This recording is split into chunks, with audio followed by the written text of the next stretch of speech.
చెప్తూ వస్తున్నది. Non violence is indispensable and is very important.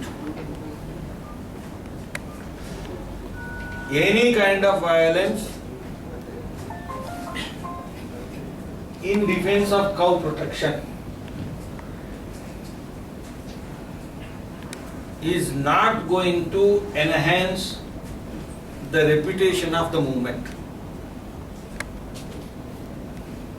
కాబట్టి ఎలాంటి హింసను కూడా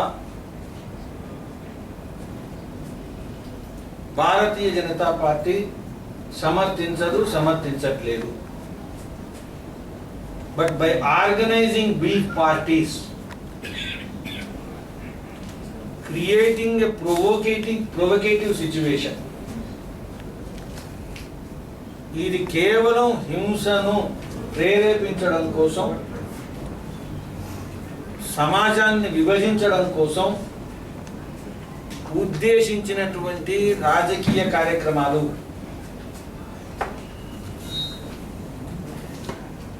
ఇది భారతీయ జనతా పార్టీ భావిస్తుంది.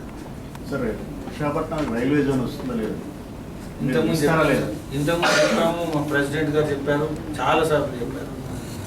క్లారిటీ లేదు, సమాధానం ఎన్నిసార్లు చెప్పినా కూడా చెప్పండి సార్. బాధ వద్దు సార్. ఒకటి ప్రత్యేక హోదా, ఒకటి విభజన హామీల్లో ఈ రైల్వే జోన్ ఒకటి, ఇటువంటి కీలకమైన విభజన హామీలు అమలు చేయకుండా ఆంధ్రప్రదేశ్లో ఏ విధంగా బలపడాలనుకుంటున్నారు సార్? ప్రజల్లో ఆంధ్రప్రదేశ్ అభివృద్ధికి భారతీయ జనతా పార్టీ అంకితమై ఉంది అనేటువంటి విశ్వాసాన్ని కలిగించడం ద్వారానే పార్టీ బలోపేతమవుతుందనేటువంటి విశ్వాసం మాకుంది. మూడేళ్ళు అవుతుందండి అయితే ఒక్క నిమిషం. అయితే భారతీయ జనతా పార్టీ ప్రజలకు 2019 కన్నా ముందు ఇచ్చినటువంటి ప్రతి హామీలో ఇంతకు ముందు ఏ కేంద్ర ప్రభుత్వం చేయనన్ని పనులు చేయగలిగినటువంటి నాయకత్వం మోదీ గారిదే అనేటువంటి విశ్వాసాన్ని పూర్తిగా కలిగిస్తాం. We have ambition, we have political will.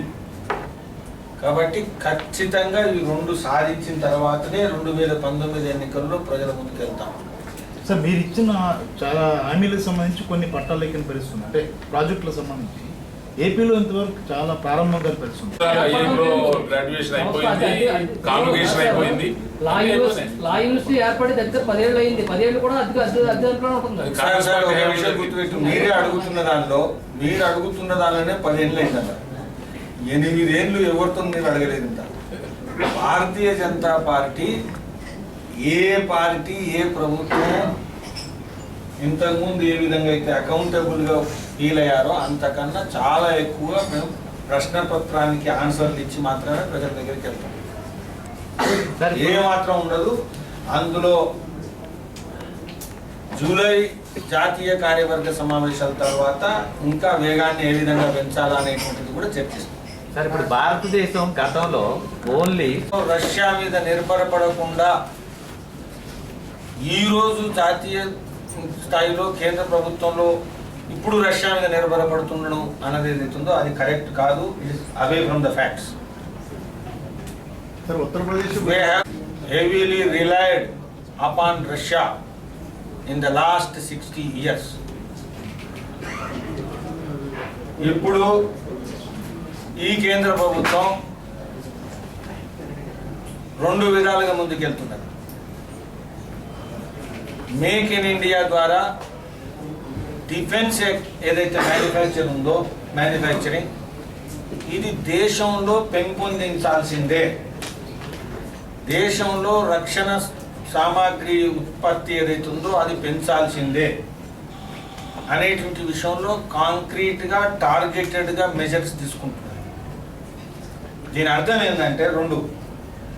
ఒకటి, దేశంలో భద్రతాపరమైనటువంటి రక్షణపరమైనటువంటి సామాగ్రి ఉత్పత్తులు దేశంలో పెరగాలి మొదలు.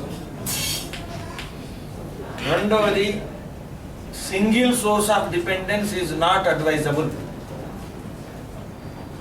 అనేటువంటి విషయంలో, మూడవది దేశంలో ఉండేటువంటి మన మార్కెట్ ఏదైతుందో, రక్షణ సంబంధించినటువంటి మార్కెట్ ఏదైతుందో, ఇది దేశంలో ఉండేటువంటి ఉపాధిని పెంచే విధంగా ముందుకెళ్ళాలా. కాబట్టి ఈ ప్రభుత్వం ఈజ్ మోర్ స్వదేశీ, నియరర్ టు స్వదేశీ than any other government in the past. Dependence ఉండదు. ఒక అమెరికానే కాదు, సింగిల్ సోర్స్ ఆఫ్ డిపెండెన్స్ ఉండదు. సార్ వచ్చే 2 ఏళ్లలో దేశంలో బీజేపీ పార్టీ బలహీనపడుతుంది, మోడీ మూలపొలి వ్యవహరిస్తున్నారు. చెప్పండి, కొద్దిగా గట్టిగా అడగండి సార్. సార్ వచ్చే 2 ఏళ్లలో బీజేపీ పార్టీ బలహీనపడుతుంది,